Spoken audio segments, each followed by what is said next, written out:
সোহরাওয়ার্দী উদ্যানে বাংলাদেশের জামায়াতে ইসলামের একটি বিশাল সমাবেশ অনুষ্ঠিত হয়েছে। 1971 সালের 16 ডিসেম্বর এর পর থেকে জামায়াতে ইসলামী কখনো এই সোহরাওয়ার্দী উদ্যানে কোনো জনসভা করবার সুযোগ পায়নি বা করেনি বা সামর্থ্য রাখেনি। সুতরাং স্বাধীন বাংলাদেশে এটি তাদের জন্য প্রথম একটা সমাবেশ, সেদিক দিয়ে এটি তাদের জন্য একটি গুরুত্বপূর্ণ ঘটনা। কিন্তু এই সমাবেশটি তারা একটা শোডাউন করেছে, তারা সারা দেশ থেকে তাদের নেতা কর্মী সমর্থকদের এনেছে, কিন্তু যে প্রক্রিয়ায় তারা এই সমাবেশটি সফল করেছে বলে দাবি করছে সেটি কতখানি নৈতিক জায়গা থেকে যথাযথ হয়েছে সেটি আলোচনার দাবি রাখে।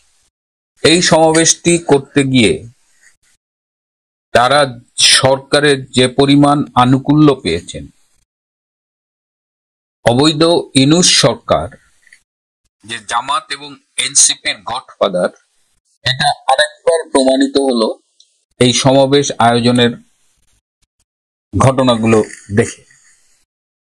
রাষ্ট্রীয় রেল তাদের দিয়ে দেওয়া হয়েছে, দেখলেন যে শ্রমিক কল্যাণ ফেডারেশনের মতো সব টিকিট ছাপিয়ে তারা ট্রেন বুক করে এসেছে এবং তারা এটা সরকারের কাছে অ্যাপ্লিকেশন করেছে এবং সরকার সে অ্যাপ্লিকেশন মঞ্জুর করেছে। এবং এর ফলে সারা দেশের মানুষের জনজীবনে নানা রকমের ভোগান্তি হয়েছে, বিশেষ করে ঢাকা শহরে। এবং তারা আগের দিন রাত থেকেই নেতাকর্মীদের অবস্থান করিয়েছে পার্কে। তো সব মিলিয়ে ক্ষমতার অবৈধ প্রভাব খাটিয়ে, ক্ষমতার অপব্যবহার করে তারা এই সমাবেশটি করেছে। সুতরাং নৈতিকতার দিক দিয়ে এটি গ্রহণযোগ্য অন্তত আমার কাছে মনে হয়নি। দ্বিতীয়ত হলো তারা ব্যাপক এই সমাবেশটি সফল করবার জন্য নানা রকমের অডিও ভিজুয়াল টিভিসি বানিয়েছে বিজ্ঞাপনের এই সমাবেশের প্রমোট করার জন্য। আমি শুনেছি যে 22টা টিভিসি তারা তৈরি করেছে এবং বিভিন্ন প্রচার মাধ্যমে তারা প্রচার করেছে।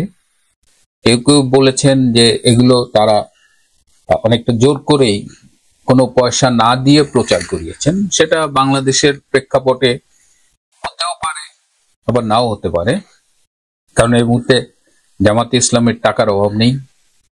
ইউনূস সরকার আছে, বিদেশেরও বেশ কিছু বাংলাদেশের স্বাধীনতা বিরোধী শক্তি তাদের পক্ষে কাজ করছে। তো সবাই জানতো যে একটা ম্যাসিভ শোডাউন হবে, কিন্তু এই শোডাউনকে ছাপিয়ে আলোচনায় কয়েকটা ঘটনা আসছে। যেমন একটা হলো যে দেখা গেছে যে বাংলাদেশ আর্মি লেখা একটা বাসে করে জামাতে ইসলামী নেতাকর্মীরা এই সমাবেশে যোগ দিচ্ছেন। বাসের ভেতরে তাদের দলীয় স্লোগান উচ্চারিত হচ্ছে। স্বভাবতই আমরা যে বলছি যে সরকারের প্রভাব খাটিয়ে অবৈধভাবে তারা সরকারি সুযোগ সুবিধা ব্যবহার করে এই সমাবেশের আয়োজন করেছে। ওই বাংলাদেশ আর্মি লেখা ওই বাসটি বাংলাদেশ আর্মিকে প্রশ্নবিদ্ধ করেছে। শুধু বাস নয়, তাদের পুরো সারা বাংলাদেশ থেকে আসার পথে আর্মি বিভিন্নভাবে তাদের সহায়তা করেছে। আমি বারবার বলি যে বাংলাদেশের সেনা প্রধান জেনারেল ওয়াকার খান নিজে একজন জামাত প্রেমী, তিনি জামাতের সমর্থক অবশ্যই। সুতরাং তার সেনাবাহিনী জামাতকে সহায়তা করবে, এটা আশ্চর্যের কিছু নেই। গত বছর 5ই আগস্টে যখন শেখ হাসিনার সরকার চলে যায়, তখন আমরা দেখেছি যে জামাতের অফিসে এই বাংলাদেশ সেনাবাহিনীর সদস্যরা মিষ্টিমুখ করছে, যেটা আর্মি ডিসিপ্লিন অনুযায়ী অকল্পনীয়। কিন্তু ওয়াকার খান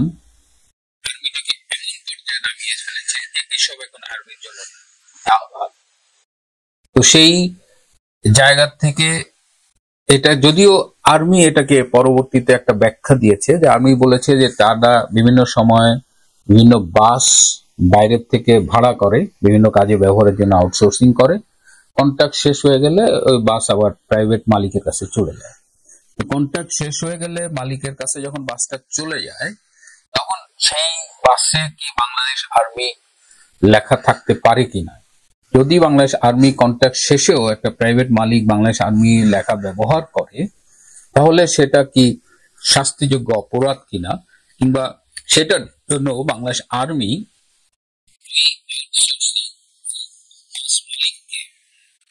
আদৌ জিজ্ঞেস করেছে বা কি ব্যবস্থা নিয়েছে। আমরা বিশ্বাসের সংকটে এ কারণে বুঝি যে আর্মিকেও এখন আমার বিশ্বাস করতে কষ্ট হয়, কারণ তাদের গত 11 মাসের কার্যকলাপে কথা কাজের যথেষ্ট অমিল রয়েছে। সুতরাং আমি অবাক হব না যে এই যে আউটসোর্সিং এর কন্ট্রাক্টের মেয়াদ শেষ হয়ে গেছে, এই যে ব্যাখ্যাটা দিচ্ছে, এটা যদি অসত্য হয় আমি অবাক হব না। But army should be more transparent to prove যে আসলেই এই বাসের কন্ট্রাক্টটা শেষ হয়েছে।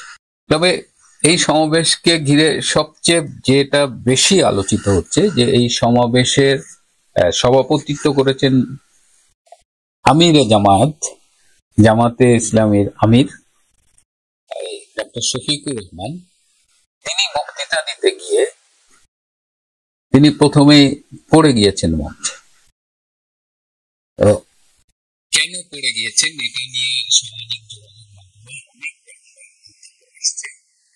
হয়তো তার তখন মনে হয়েছে যে এই সরোয়ার্দী উদ্যানে 1971 সালের 16ই ডিসেম্বর তার রাজনৈতিক আব্বারা আত্মসমর্পণের দলিলে স্বাক্ষর করেছিলেন। 93,000 পাকিস্তানি সৈন্যবাহিনী এই সরোয়ার্দী উদ্যানে বাংলাদেশের স্বাধীনতা যুদ্ধে পরাজয় মেনে পরাজয়ে সই করেছিল।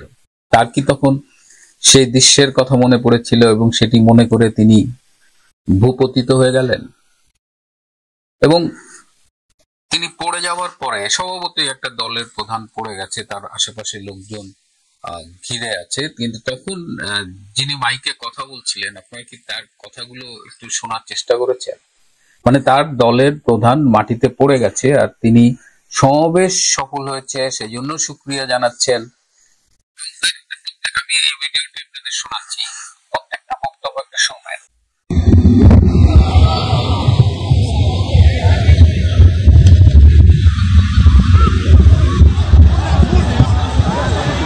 আপনারা অবস্থান করুন যার যে জায়গায়।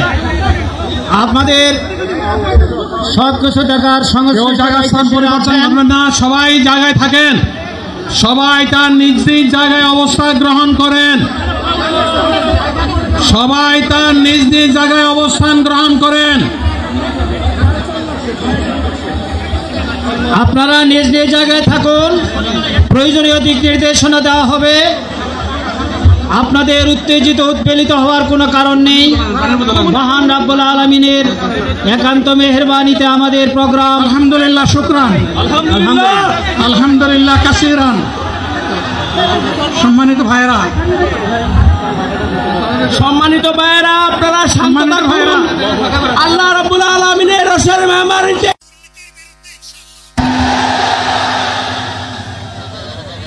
এই জামাতে ইসলামী যে দুর্নীতিমুক্ত সমাজ গড়বে তার প্রমাণ কি?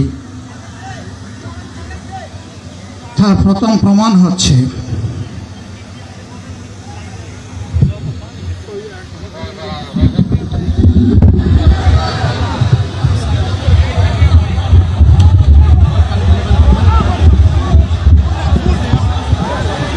আপনারা অবস্থান করুন যার যে জায়গায়। এটা কি আপনাদের কাছে স্বাভাবিক মনে হয়? একটা দলের প্রধান পড়ে গেলে কি এই রিয়াকশন হয়? তিনি আবারও উঠলেন, আবারও বক্তৃতা করলেন এবং বক্তৃতা করতে গিয়ে তিনি আবারও পড়লেন। তিনি দ্বিতীয়বার যে পড়লেন সেই বক্তৃতার একটু আমি লিখে রেখেছি যে তিনি বলছিলেন যে জামাত ইসলামী দুর্নীতিমুক্ত সমাজ গড়বে তার প্রমাণ কি, এবং তার প্রথম প্রমাণ এটা বলেই তিনি আবার পড়েছেন। জামাত ইসলামী দুর্নীতিমুক্ত সমাজ গড়বে বলে তিনি সম্ভবত যে মিথ্যাচারগুলো করতে চাচ্ছিলেন সেটা তিনি নিজেই নিতে পারেন।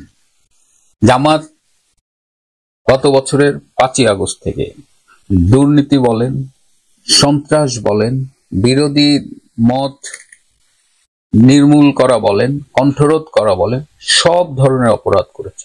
পাশাপাশি তারা 7টা ইসলামী ব্যাংক জোর দখল করে নিয়েছে। 7টা ইসলামী ব্যাংক যদি আপনি জোর দখল করে নেন, তাহলে আপনার কি আর এই পাড়ার মহল্লার ছেঁচড়ামি করা দরকার, চাঁদাবাজি করা দরকার? বিএনপি যে ছেঁচড়ামি গুলো করছে, সারা দেশে যে অন্যায় গুলো করছে, জামাত তার চেয়ে বেশি করছে, but in a smarter way.